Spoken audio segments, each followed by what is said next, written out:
guys, my name is Noni Matikela. Welcome to my YouTube channel. Happy Valentine's Day, by the way. Happy Valentine's Day. I thought that we put in this red number here so that, yeah. Happy Valentine's Day, wherever you are. Anyway, I wanted to say to you, you know what? The past week in the courtroom of Judge Rata was something else. It was proper. We saw a brand new Ramsipile. We saw a brand new Bongani Danzi, even though Bongani Danzi was coming and going, but there was this thing that was syncing things together, and I'm happy about that. You know what?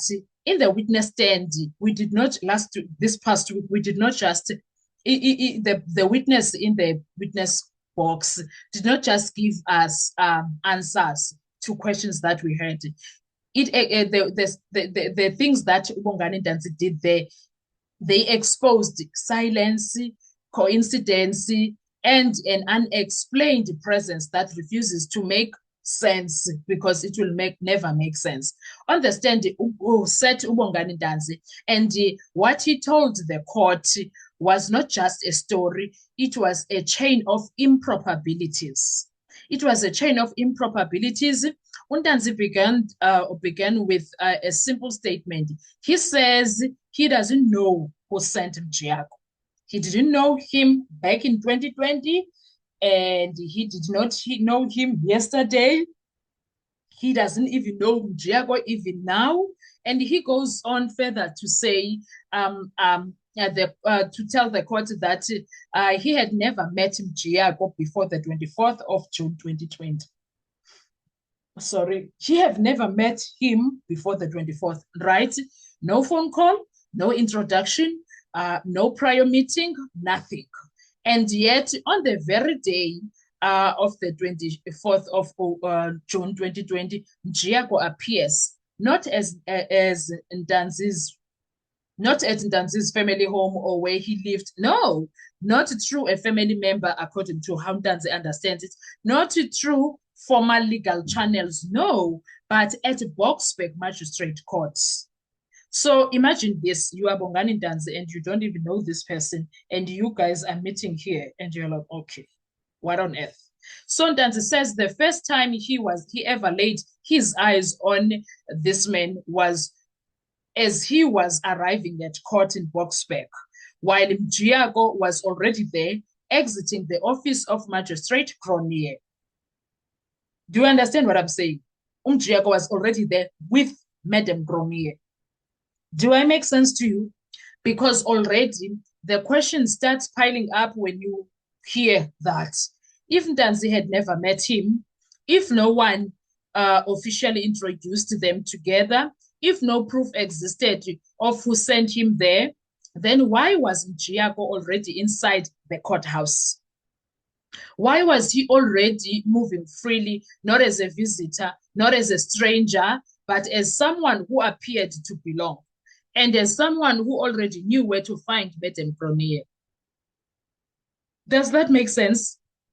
Ndanzi tells the court that Mjiyako approached him directly and said something that immediately raised alarm to him. I am here for you. Those words matter because Ndanzi said already he don't know Mjiyako.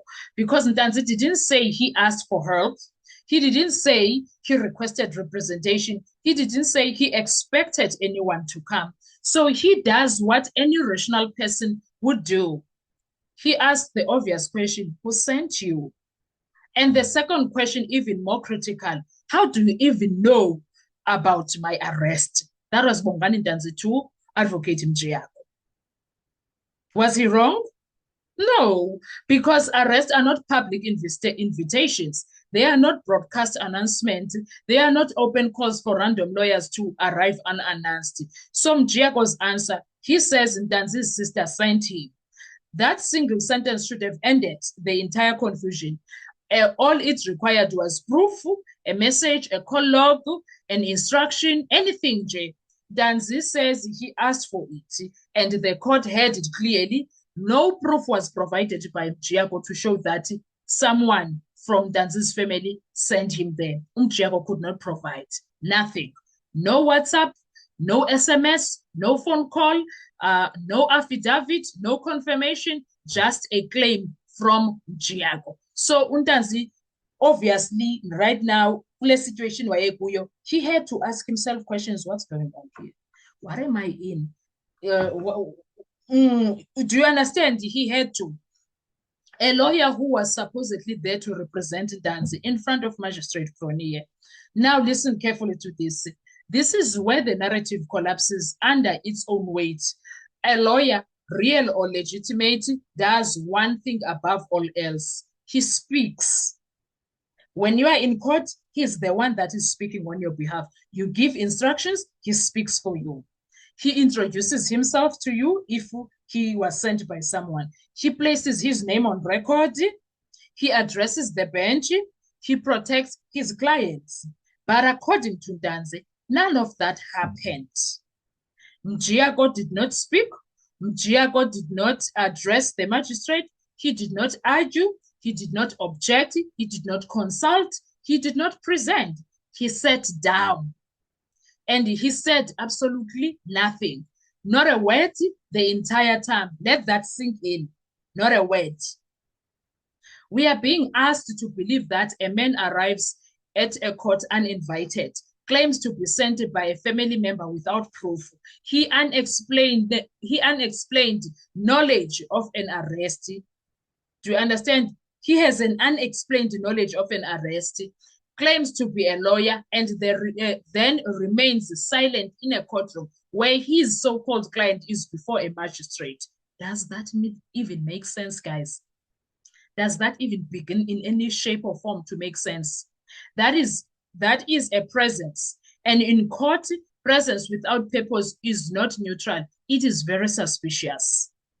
Because courts do not run on coincidence. They run on procedure, on records, on accountability. Silence in that space is not harmless. It is loud. That court, the court must now ask itself, this court of Jadrata now, why was Mjiako there before Ntanzi arrived? How did he know about the arrest? Why could he not prove who sent him? Why did he claim to be a lawyer yet behave like a spectator? And most importantly, who benefited from his silence? Because when a lawyer does nothing, someone else benefits. Someone else is benefiting from that. And someone else is left exposed. Ntanzi's testimony does not expose, or let me put it this way, Ntanzi's testimony does not answer these questions about Mjiako. It creates them. And in a courtroom, unanswered questions do not disappear. They linger, they echo, they demand scrutiny. This is not about memory lapses. This is not about confusion. This is about an unexplained actor inside a legal process, claiming authority, claiming purpose, yet leaving no trace of lawful action.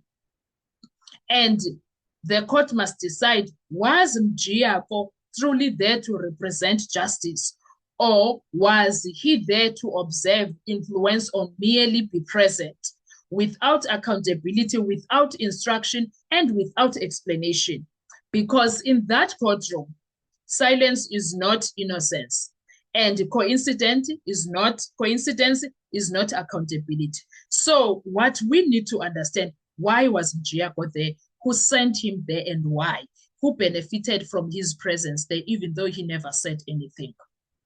I'll talk to you in our next video. Just please, let's have a discussion on my comment section. Thank you so much. Enjoy your day. Bye-bye. Just please don't forget to like, to share, to comment. And most importantly, please make sure you are subscribed on the channel.